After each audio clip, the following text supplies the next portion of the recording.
I found a kid who swings a golf club like a dream.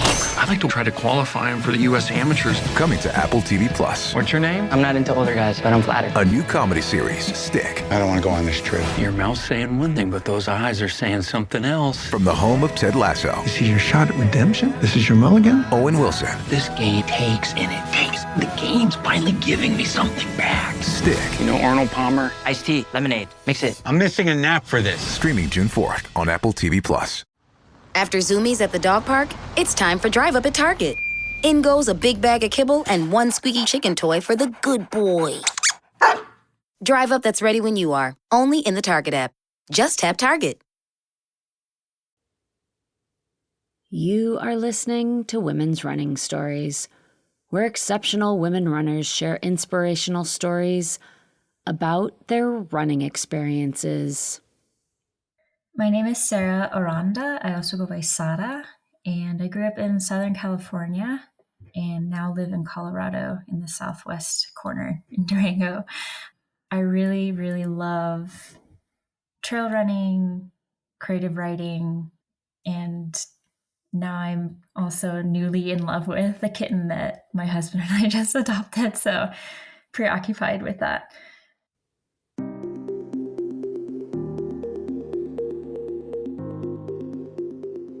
Yes, this episode features Sara Aranda, who is a new cat mom, and she is a trail runner whose journey weaves together a wide array of emotions and big life experiences as she processes loss and difficult choices and finds deeply rewarding challenges and beauty in her running pursuits. But before we hear more from Sara, I want to welcome you to Women's Running Stories.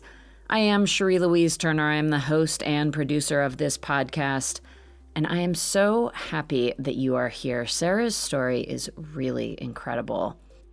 A few things I want to mention before we get into Sara's story. First of all, I want to thank Becky Croft for recommending Sara to the podcast. Thank you so much, Becky. And if you are a follower of the podcast, you will know that Becky Croft was a guest on WRS just last week. And if you have not heard that episode, I encourage you to go back and listen to it. I will put a link to it in the show notes.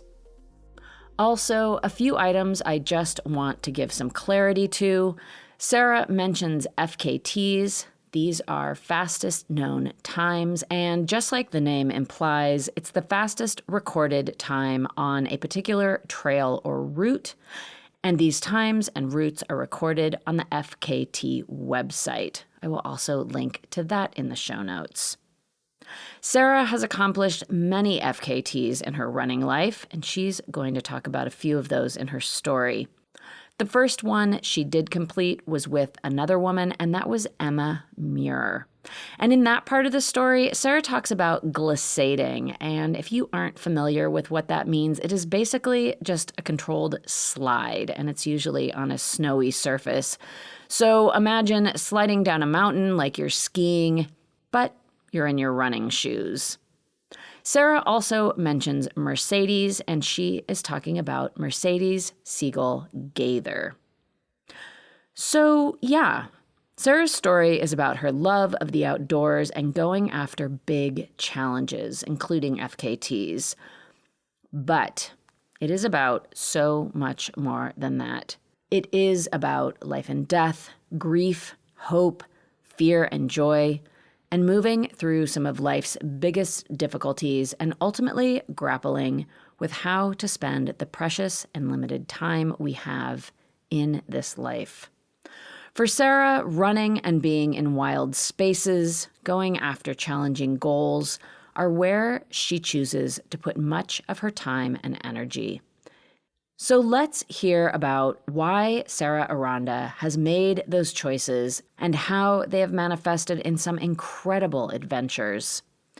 Sara's journey to the trails started back when she was in college, and that's where her story will begin now. Here to tell her story is Sara Aranda. I didn't know what trail running was until college. Before that, it was just the streets. I grew up in a very suburban area, also very close to much more urban areas like Los Angeles, and the surrounding areas are very just sprawling. Like there isn't really much wilderness, quote unquote. So yeah, just a lot of road running. I would do it very recreationally, and also because of school, they'd make us go to PE and all that. So college, there was this hillside, or I guess a small mountain right behind campus. I went to UC Riverside, and I think I just became really curious at some point. I was doing also the triathlon club at the campus and was expressing myself physically that way. But also, I don't know, I don't quite remember the first time I ventured into those hills, but at some point I did. And what made it different and unique was that I could actually feel alone and not like I'm being watched or I might run into someone, or it just felt very opposite of the urban experience that I was used to, or just constantly immersed in being on campus and, living in the city and, driving to and from LA or whatever I would be doing. It's just like constantly in this like chaos in a sense. And the emotions felt very chaotic too, mixed up with all of that. So I think that trail behind campus for me felt just like a whole new world. And I could be something or think about things in a different way. And it became this really meditative / anger, like release place. I could just be whoever I wanted to be in the moment, whatever emotions I was going through in college, because at that point my mom had passed away. And so now I'm just like living on my own. My dad and I were kind of estranged. So it was just very much an emotional release to trail run and just like sprint up the hills and then just get lost in the hills and wander around, but also eventually make some friends and explore with them as well. It was just like this amalgam of like exploration for me, my introduction to trail running.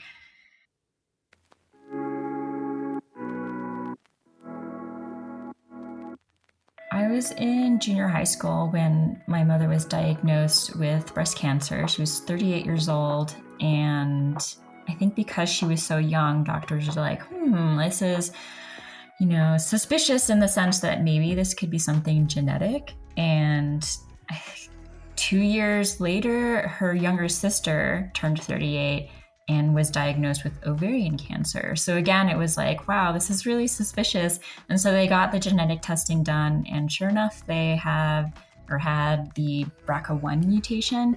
And BRCA1 is something that everyone has. It's a gene that is actually responsible for mitigating your cancer tumor development, because cells copy themselves constantly. And so this gene is actually supposed to be this like guardian and trim off anything that looks suspicious, and it helps people, it basically prevents cancer. And so when you have a mutation in the gene, it's not going to do its job.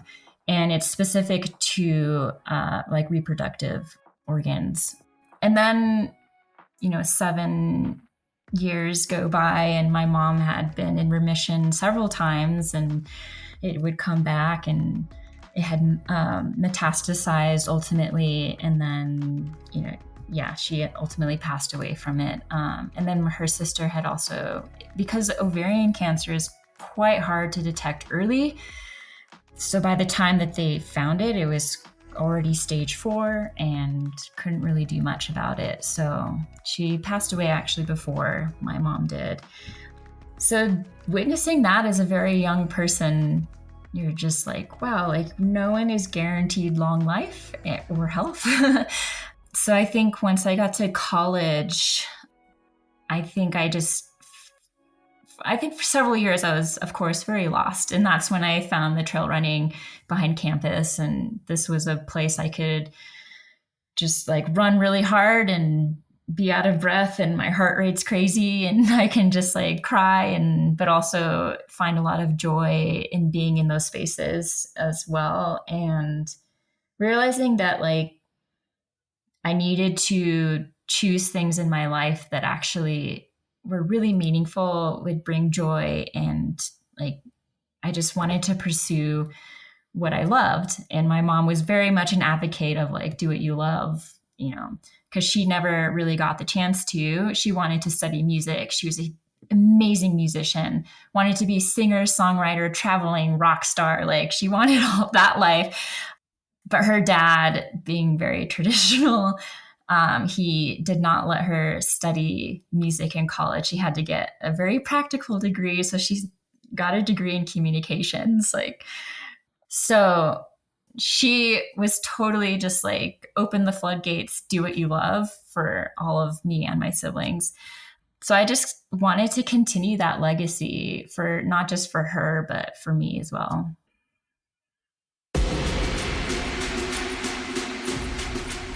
I think the more I dove right into the running and the climbing and adventuring, the more I wanted it to be, I don't know, just I wanted it to, I guess I really fell in love with how I saw myself through these actions. And I think that was really important to me because I grew up with a lot of like, unfortunately learned doubt or like self-criticism, that perfectionism thing, but also, being of generations of, people that want to see beauty in a certain way. My mom had to diet a lot because of my dad's preferences. So that was something I felt like I struggled with, like body dysmorphia and wanting to look a certain way. You see people in, magazines or other elite athletes and like they look a certain way. And so like you kind of like fall into these spirals of wanting to achieve things in exactly in how they're represented. So just struggling with that. But then realizing in my own journey, in my own running and learning to love myself regardless of whether or not I fit into these boxes, like didn't really matter to me anymore. And I just was like falling in love with my body over and over and over the more I did these things. Yeah. It was 2015. I was 27, I think. Most like doctor like recommendations dictate around 25, you should get tested if there is that family history of a BRCA mutation. So I had obviously put it off for 2 years. And finally I was like, I should probably get this done. And got the blood test done. My husband, well, we weren't husband, wife yet, but we were together at this point and we were going to go on this long climbing road trip.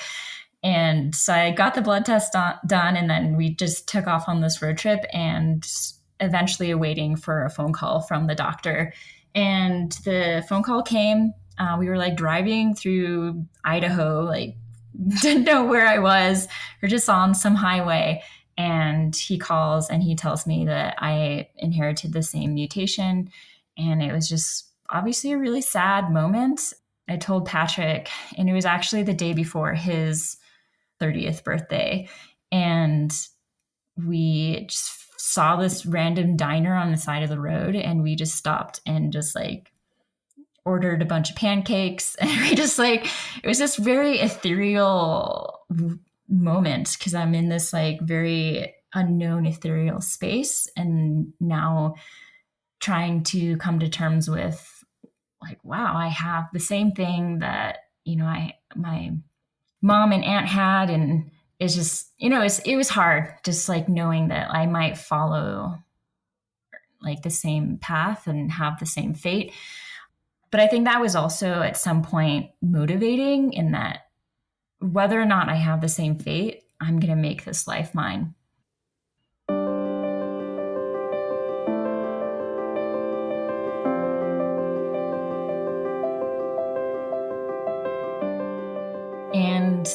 I do feel like running for me is this celebration in many ways. One is that I do get to create a relationship with land in a way that I feel like I never got to growing up in these more urban, suburban spaces. Not to say that those spaces aren't special or couldn't be fulfilling in that way too, especially amid community, but I think I was really missing this other side of who I am as a human being, and also just like descendants of culture from Mexico and other places that were very intimate and very obviously indigenous to the land. So I wanted to use running as a way to connect with that history and heritage for me, but also for me when I'm running and I'm accomplishing what I often feel like I'm not sure if I'm capable of, but I'm willing to try. And then when I do accomplish something, it's just like, this body is so amazing. And I think what really is important in this very simple notion is, the fact that, yeah, I do have a mutation and I can do all of this despite of it or in spite of it. And obviously it doesn't limit me and how I can move in the world, but it does potentially determine how long I can be in this world. So I think for me, running is very much this like, this is my body and this is what I'm capable of.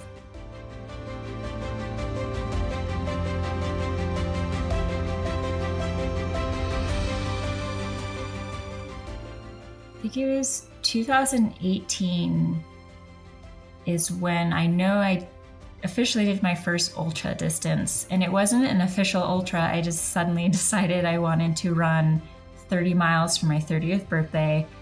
And I was living at in Boulder at the time. And so I mapped out my own route that traversed north to south through all these trails that connect through Boulder, and just committed to training for that over a few months. And unfortunately, I got food poisoning the morning of my actual birthday. So I didn't get to attempt that run that day, but 2 days later, I then attempted it. So very exhausted, dehydrated, probably. Somehow I made it happen and I finished. It took me over 7 hours. And it wasn't necessarily a very difficult or technical route that I had mapped out, but it was obviously very long. And I just remember just really fighting for it. And my biceps, I was so surprised. My biceps were so sore. It was just a whole new experience I wasn't expecting. I didn't know what to expect. But I think after that, I realized that, wow, I can do really tough things. I feel like I always knew I can handle tough things, given having to deal with grief early on in college and just navigating life on your own. It's just, but sports, I don't know. It was a new arena that was very inspiring. And that following summer, I attempted my first FKT, and I think it was through Sunny Stroer. She is a very big name in the FKT scene. A mutual friend had introduced us and we became friends, and she was just so inspiring, and she was doing all these amazing adventures and very outgoing. And so I think that's how I was introduced to the idea of FKTs. And then I was inspired to think about, well, what could I attempt? Like, could I accomplish something magnificent like that? And I had previously spent some time in the Wind River Range, the Cirque of the Towers specifically, for a climbing trip. And so I was very much intrigued and enamored by the whole Wind River Range and just everything. I don't know, I think all the pieces just fit together, and I was very curious if there was a route that traversed the range, and sure enough there was. And it's the Wind River High route, and so that became my very first FKT attempt.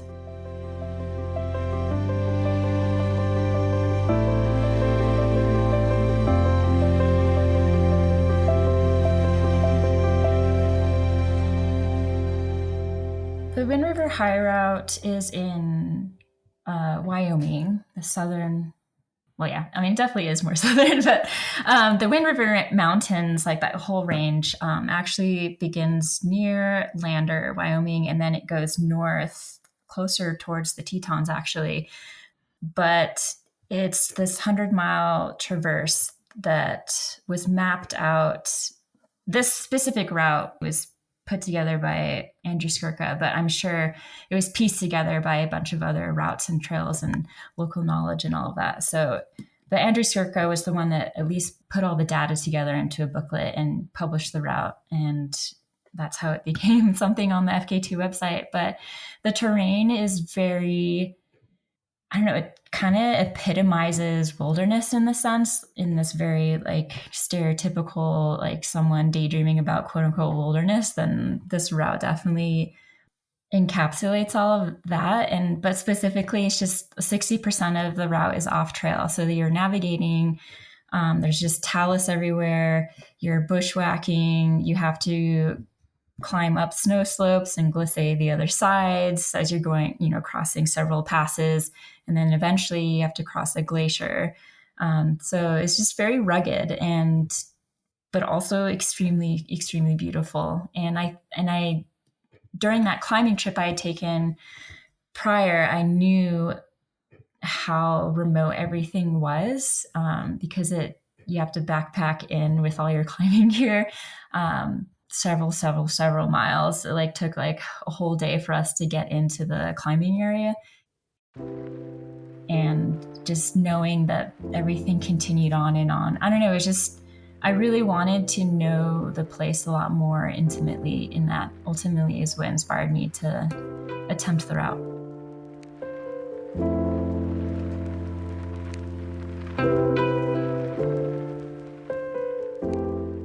So my prior backpacking experience, I had actually done the first 700 miles of the PCT. So I wasn't a stranger to this idea of through hiking or multi-day, multi-night adventures. But it had been quite some time since I had been on the PCT. And I was also an avid rock climber, and that, tends to come with a lot of adventure and being in the backcountry, spending the night somewhere. My husband and I even got married on this backcountry adventure. We had hiked in and climbed a multi-pitch route, got married on the summit of this giant rock buttress. And, it was just this whole outdoor ordeal. So I definitely wasn't a stranger to the idea of these types of adventures, but how this route was strung together was very unique for me. And it wasn't full on backpacking where you have 30 pounds on your back. This is 20 pounds is kind of the max you want to achieve. So it was just the bare minimum. You're trying to move as much as you can, sleep as little as you can.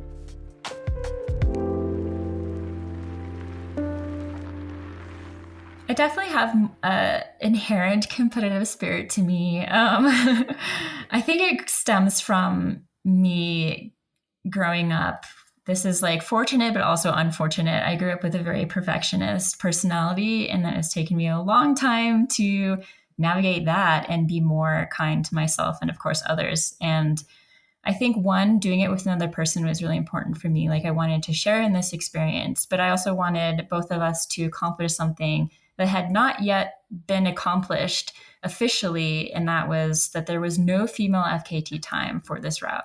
So we were really excited to attempt to be the first females to put a time on the board. So that really drove us, and it was wonderful that it was a joint effort.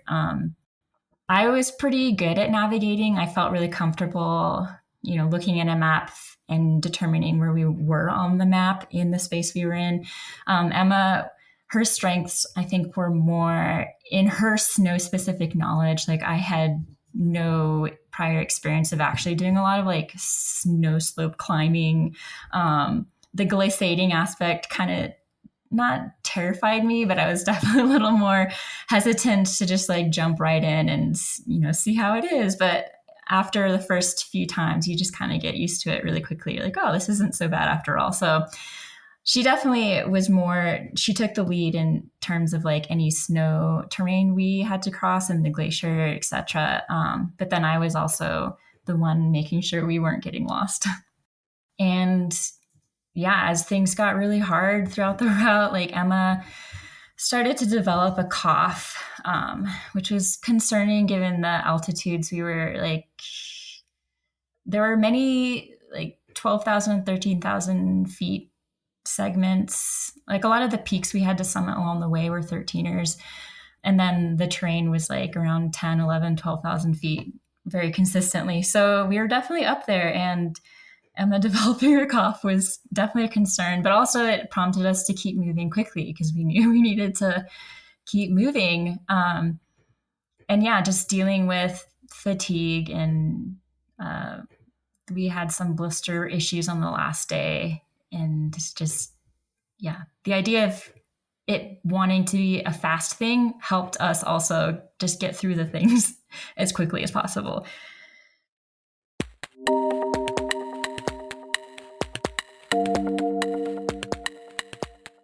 We'd be moving until midnight, and we're like, okay, I think we need to rest. There's night 2, actually, I was begging Emma to rest because my knees were hurting so bad. And so we did end up sleeping for 4 hours that night. But again, it's like 4 hours. We had set an early alarm because we were a little bit behind on distance from where we were hoping to be. So then, yeah, it just was a matter of like, how do we be efficient and, I don't know, just really intentional about every moment, which is exhausting after so much time. So the notion that it was very just on the go constantly was very new to me, and getting little sleep was very new to me. And I think it was night 3, my husband had hiked in to meet us, and he gave us our last bit of food and like a fresh pair of socks. And he had brought a jet boil, so we could finally make a hot meal. And that night was probably the most like physically ambiguous to me, if that can make any sense. Like, just because I was suddenly, I think a lot of the route and the experience was catching up to me at that point. So I was very likely dehydrated and probably undernourished, because we were trying to eat as much as we could. But at that point, I was very new to the ultra running thing and how you fuel and, et cetera. So I just remember being really cold and shaking a lot, and like my husband having to like wrap himself around me to like keep me from trembling. And then at some point I fell asleep for like an hour, and then it was time to get up again. So it was just like a very chaotic place to be. Like, you're just suddenly, I don't know, like this ghostly thing, and you don't quite understand what's happening to you. But at the same time,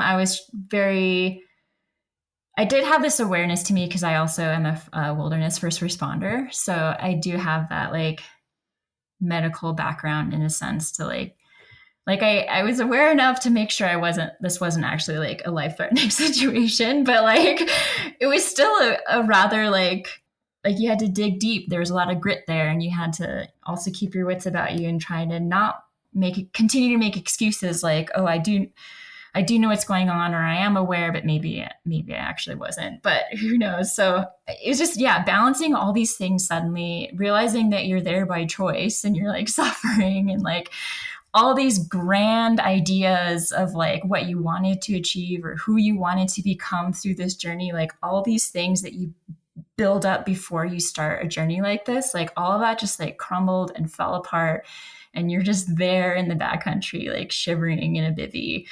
And yeah, it was just quite humbling and eye-opening to have an experience like that.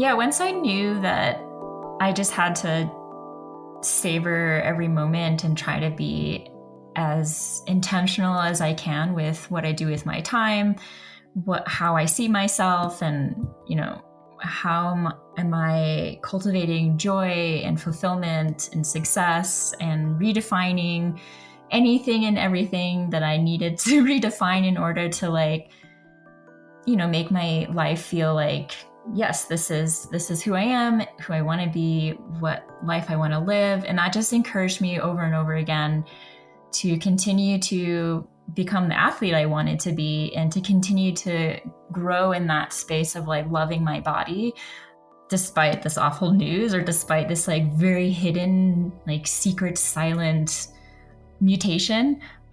It's kind of a strange place to be, like knowing how almost like surreal or invisible this mutation is. Like it's not something anyone can look at me and automatically know that I have.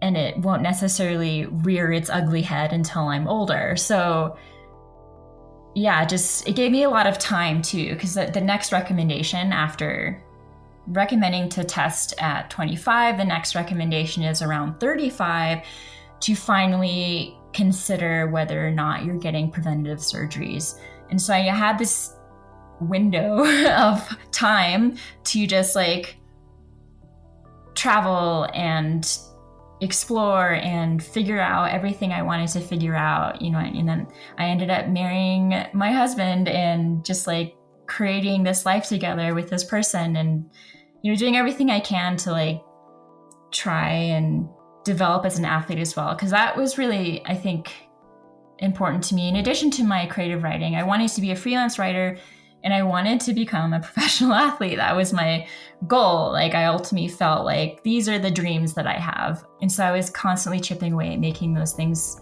happen. And so I subscribed to the Gear Junkie newsletter. I don't remember how often. I feel like it's weekly. They send out a newsletter and just like talks about all these random outdoorsy things. And I just remember reading one of their newsletters. This was back in 2023 in the fall. And they had this article like apply to become a sponsored athlete. Like Meryl was putting on this Get FKT challenge. And I was like, whoa, this is the first time I've seen a brand like openly embrace the idea of the FKT world. But to put on a competition like this was very unique and very intriguing. And so I just put my name in the hat. And lo and behold, they picked me to join the competition. They were going to have 3 men and 3 women come and compete in Steamboat Springs. And at first they were like, we're going to keep the route, hush hush until you show up. But then me being my like very data detective oriented self, I was like, I have to figure out what the route is going to be. I knew it was going to be like a 3-ish mile thing with like 2 or 3K vert. Like they kind of wanted it to emulate this like VK experience. And I felt like the only terrain near Steamboat Springs that would actually accommodate the description of what this route is supposed to be was that like ski hill. And there's this trail that goes right up it. And so I just kind of assumed that would be it. And then sure enough, I was totally right. So that was really funny to like anticipate but also know that I was just anticipating what the route would be, but knowing I was very capable of achieving something like that was really exciting. But what's amazing is that during the event, I guess what traditionally FKTs, you're supposed to, the whole, idea of it is that it's on your terms in a sense. You get to choose what day you attempt it, what time you attempt it, how you want to attempt it in terms of like, is no one there? Is everyone there? Like, there's so many variables, and that's what I love about the FKT world. But for this event, they pulled our names out of a bowl, and that determined the order that everyone would be attempting the route in. So it was like I think it was a 15-minute offset start. So I was drawn last. And so I was going to start around noon in the middle of the day, and it's like hot already. And it's like, oh my gosh, like I was like so nervous because, and it was frustrating in that sense. Like, dang it, I don't get the best conditions to attempt this, but hey, that's life. Like I'm here. This is a great opportunity. Let's go for it. And so I'm the last one to go. I go up and I, hit the pole at the top where like the ski lift building is. There's this like pole that they had designated as the finish. And I like stopped my watch and I like said the time out loud. And then the other two ladies were like, wait, what? And Mercedes, she was like, I did it in the exact same time. Like her watch, though, I don't remember what brand watch she has on us now, but like her watch showed milliseconds and my watch didn't. So mine had rounded to like, hers was like 40 and a half or something, and mine was like 41. And so like Meryl had to negotiate with the FKT people to determine how they were going to like resolve this issue more or less. And then ultimately the FKT people were like, you know what, like we don't do milliseconds. They both got the FKT. And because we both officially got the FKT, Meryl's whole thing was like, whoever gets the FKT gets the contract. And so because we both got the FKT, they had to give us both contracts. And I'm really grateful that I was given that opportunity, because obviously it gave me this year of trying new things and accomplishing the lowest to highest. Yeah, it was, wow, what a cool year. So last year was kind of this last year, quote unquote, in the sense that I was 35 and therefore I had to begin making some really hard decisions about surgeries. And because it was this last year, I also wanted to do something really scary, difficult, all the challenging things. Like, what route could I do that could encapsulate everything that I've become and explored in the last 9 years of knowing that I have this mutation. So I just really focused in on this idea of the low to high. I had known about it because there's this giant map on the FKT website that you can browse routes. And I had become enamored with the Death Valley region.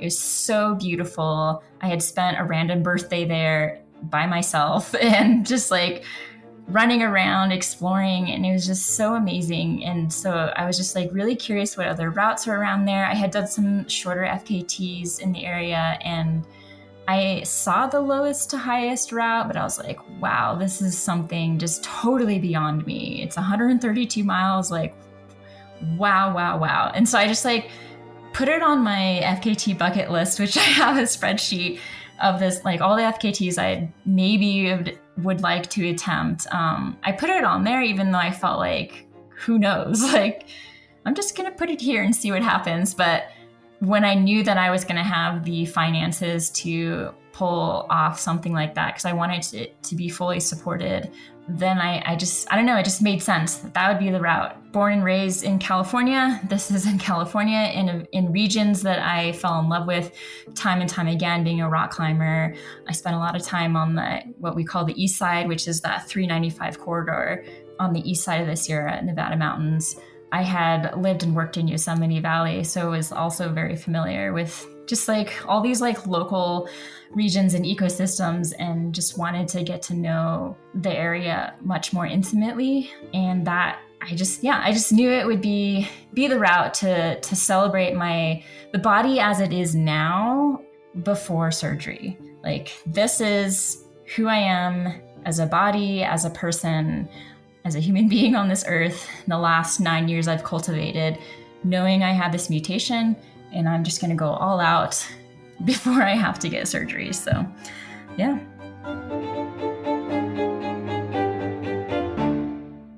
Well, the route starts at Badwater Basin, which is, negative 282 feet or something. I feel like the numbers kind of change every once in a while, or it's kind of ambiguous. But yes, the lowest point in the continental U.S. And then the highest point of the continental U.S.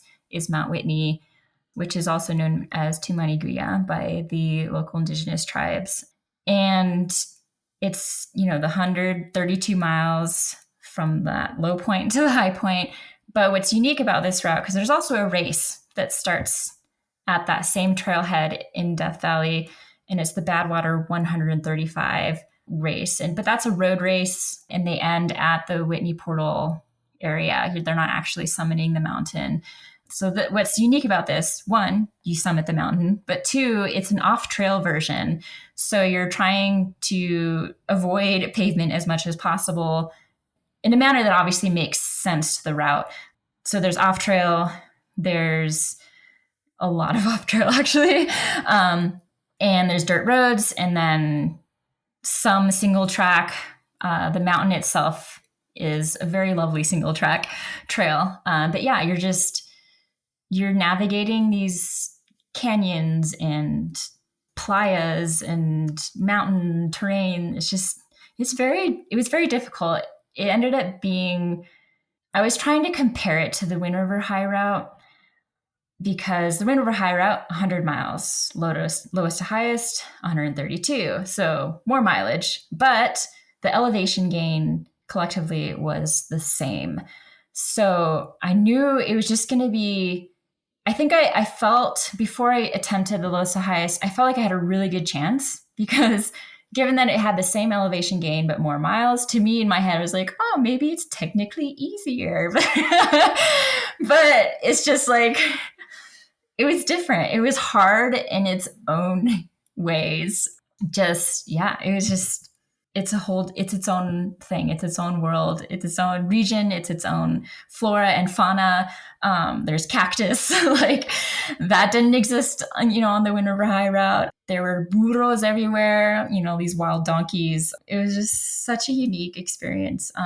Obviously having to pick a time of year to do it because of the heat, obviously Death Valley. So I chose to do it at the end of October. I wanted to start on Halloween and end November 2nd, because I also wanted the effort to line up with Dia de los Muertos. So to having this layer of honoring the dead, honoring my own grief and ancestry, and, honoring this body that I'm about to change.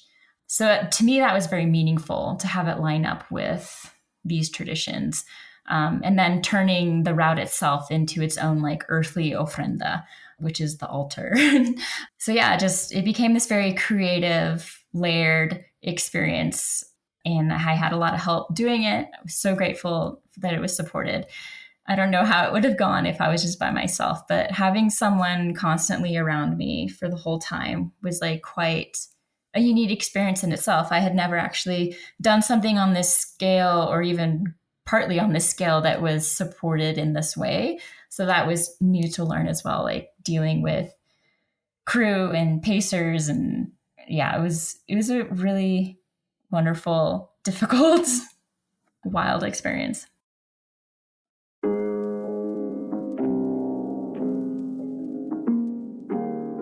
I knew I had realistically about 5 days of time.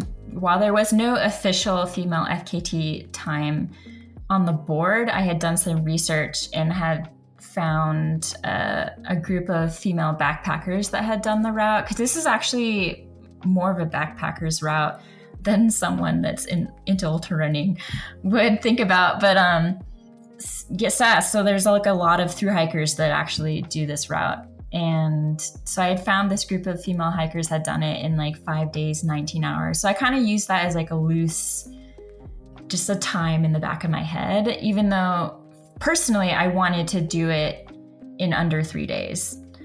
That was just my own personal number, again, because I wanted it to match up with the Halloween plus Dia de los Muertos timeline. So night 2, I fell incredibly behind the schedule that I had set for myself, because I had 3 pace tracks. This is how fast I could do.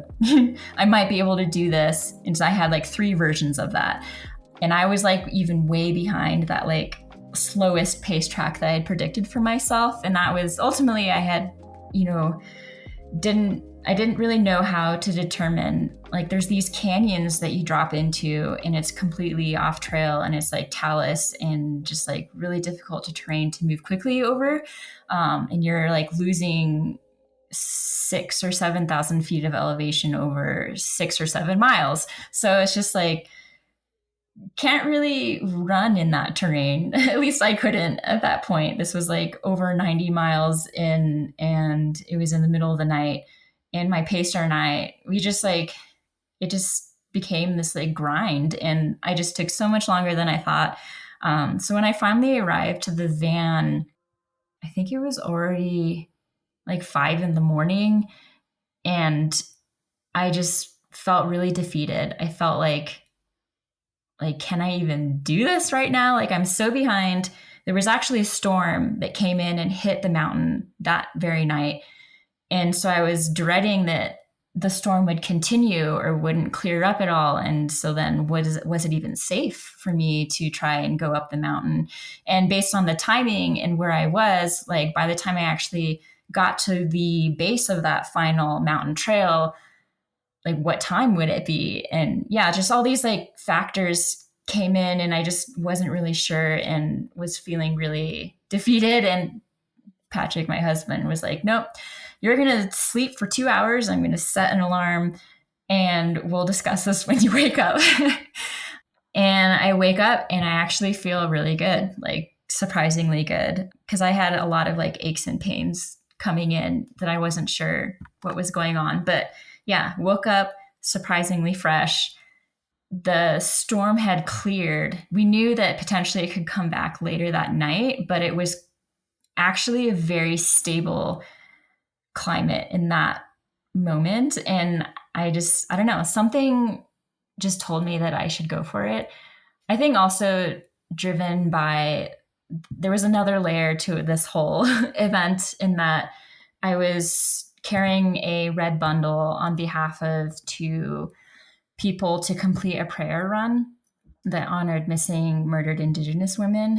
And so I was carrying this red bundle like from the start. And obviously the intent was to finish the prayer run at the summit of the mountain with this bundle. And so I obviously didn't want to let anyone down. Like I promised that I would do this for them. Obviously they would have understood, but there was just that extra layer of like, I am not just doing this for myself. I am doing this for others. And I don't know, something there was just, it felt like there was a lot of like earthly spiritual energy, just like telling me to go. And so I just went. And then sure enough, like the next pacer and I, we somehow made up incredible time and we were moving really well, really efficiently. Just kept going. I felt like I could do it. Like I had this, I got this. And we summited at 8:05 p.m. It was very windy and obviously dark at that point. And like that storm window was starting to close. But at the same time, I don't know, it was really just otherworldly, phenomenal. And I can't believe how we threaded the needle in that sense, but it happened. The mountain welcomed me. So there's multiple surgeries that I have to consider for BRCA. There's obviously the breast aspect, but then there's also that ovary aspect. So I decided to focus on the breast side of things first. That just, I think, also mentally seemed easier. And so I was able to schedule that earlier in the year. So the end of February, I had a double mastectomy. And then they were able to put the implants in, same surgery. So that like, these are all these like little boxes I was hoping to tick off. Like best case scenario, I go under and I wake up and I already have my brand new boobs. And so I'm so thankful that everything went really well. I obviously was able to get the implants in. And so it was just a matter of healing at this point. Like I didn't have to go back again after, like, they didn't have to put expanders in. And I didn't have to go back in and like go under the knife multiple times. So that was just a huge, huge relief. And so, yeah, just focusing on recovery has been my journey now. And once I was cleared to run again at 6 weeks, I was just so excited. But also, this is new terrain. Like forevermore will running be a different experience, just for the fact that I have these implants. Like they feel different.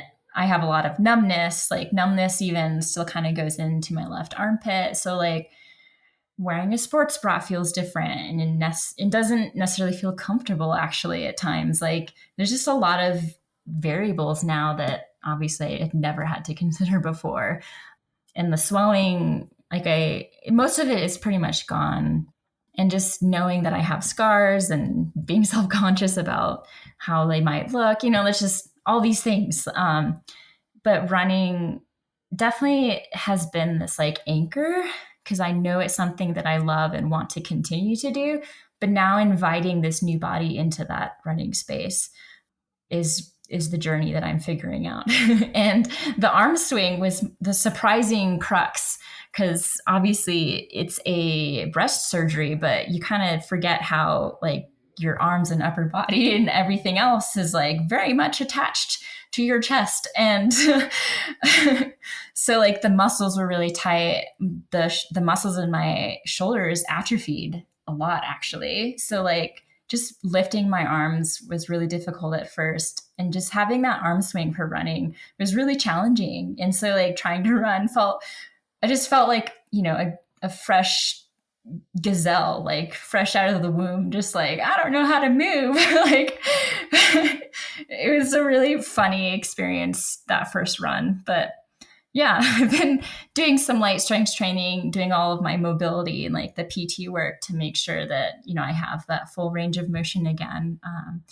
I feel like I'm 95% there. I still have to work out some lingering issues in my left shoulder, but yeah, I just have to be really kind to myself and like I am where I'm at right now. And at least I can run again. So I think just focusing on doing all the small little things, celebrating the small little wins and moving forward.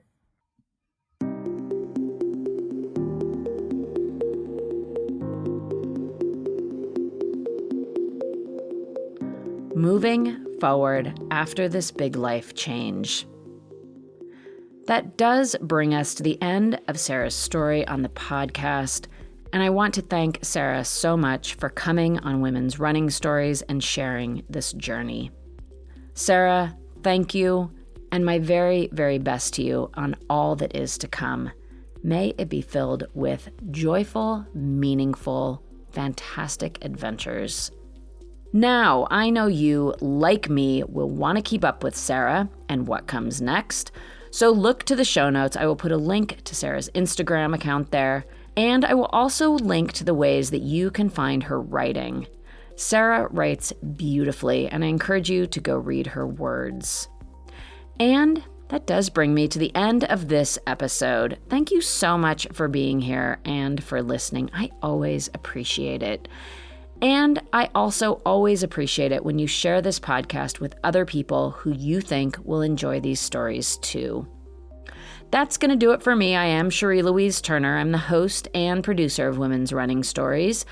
And until next Tuesday, I do wish you healthy, joyful, adventurous strides forward. Women's Running.